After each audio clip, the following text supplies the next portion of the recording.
ইরানের উপর গেল ৩ মাসে যৌথভাবে হামলা শুরু করে যুক্তরাষ্ট্র ও ইসরায়েল। অত্যাধুনিক যুদ্ধ সরঞ্জাম ব্যবহার করে এই দুই দেশ শুরুতেই ইরানের একাধিক গুরুত্বপূর্ণ লক্ষ্যবস্তুতে ব্যাপক আঘাত হানে। এই হামলায় ইরানের তৎকালীন সর্বোচ্চ নেতা আয়াতুল্লাহ খামেনি সহ বহু শীর্ষ সামরিক কর্মকর্তা নিহত হন।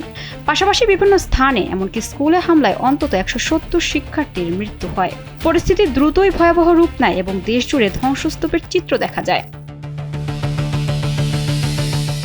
জীবন অবাক না করলে কে করবে? 28% মিল্ক ফ্যাটের অবাক করার সাথে ফ্রেশ মিল্ক পাউডার। জীবন অবাক করুক প্রতিদিন। এরপর পাল্টা প্রতিক্রিয়ায় দ্রুতই সক্রিয় হয় ইরান। ইসরায়েল এবং মধ্যপ্রাচ্য থাকা যুক্তরাষ্ট্রের সামরিক ঘাঁটি ও স্থাপনাগুলো লক্ষ্য করে চালানো হয় একাধিক হামলা। এতে পুরো অঞ্চল জুড়ে উত্তেজনা ছড়িয়ে পড়ে এবং মধ্যপ্রাচ্য কার্যত অগ্নিগর্ভে পরিণত হয়। এই উত্তেজনার মধ্যেই বিশ্ব বাণিজ্যের অন্যতম গুরুত্বপূর্ণ রুট হরমুজ প্রণালী বন্ধ করে দেয় ইরান। এতে আন্তর্জাতিক জ্বালানি বাজারে চরম অস্থিরতা দেখা দেয় এবং বৈশ্বিক অর্থনীতি মন্দার ঝুঁকিতে পড়ে। টানা ৩৯ দিন ধরে চলা এই সংঘাত অবশেষে গেল ৮ এপ্রিল পাকিস্তানের মধ্যস্থতায় সাময়িক যুদ্ধবিরতিতে পৌঁছায় যুক্তরাষ্ট্র ও ইরান। পরবর্তীতে গেল ১১ এপ্রিল ইসলামাবাদের শান্তি আলোচনায় বসে দুই পক্ষ। তবে সেই আলোচনা ব্যর্থ হয়। যুদ্ধবিরতির মেয়াদ শেষ হলে তা একতরফাভাবে অনির্দিষ্টকালের জন্য সম্প্রসারিত করা হয় বলে জানা গেছে। এরপর পাকিস্তানের মাধ্যমে শান্তি চুক্তির চেষ্টা অব্যাহত থাকলেও এখনও পরিস্থিতির অচলাবস্থায় রয়েছে। এই সংঘাত শুধু মধ্যপ্রাচ্যেই নয়, বৈশ্বিক নিরাপত্তা বিশ্লেষণেও নতুন আলোচনার জন্ম দিয়েছে।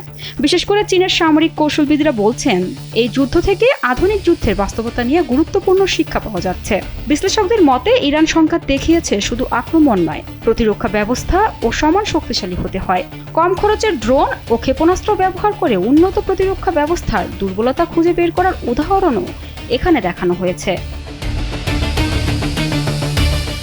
চীন ইতোমধ্যেই নিজেদের সামরিক সক্ষমতা দ্রুত বাড়াচ্ছে। হাইপারসোনিক ক্ষেপণাস্ত্র, স্টেলথ যুদ্ধবিমান এবং দীর্ঘপাল্লার অস্ত্রভান্ডারে বড় ধরনের উন্নয়ন ঘটাচ্ছে দেশটি। তবে বিশ্লেষকরা সতর্ক করে বলছেন, চীনের প্রতিরক্ষা ব্যবস্থা এখনও পুরোপুরি বাস্তব যুদ্ধে পরীক্ষিত নয়।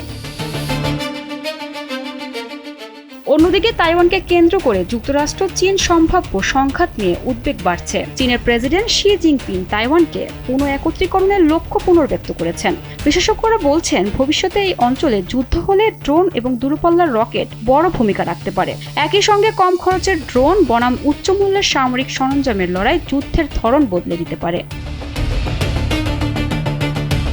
বিশ্লেষকদের মতে ইরান যুদ্ধ দেখিয়েছে আঞ্চলিক সংঘাত খুব দ্রুত বৈশ্বিক অর্থনৈতিক সংকটে রূপ নিতে পারে। হরমুজ প্রণালীর পরিস্থিতি তার একটি বড় উদাহরণ। তাইওয়ান ইস্যুতে সম্ভাব্য সংঘাত হলে তা শুধু সামরিক নয়, বৈশ্বিক বাণিজ্য, জ্বালানি সরবরাহ এবং আন্তর্জাতিক কূটনীতিতেও গভীর প্রভাব ফেলতে পারে বলে আশঙ্কা করছেন বিশ্লেষকরা।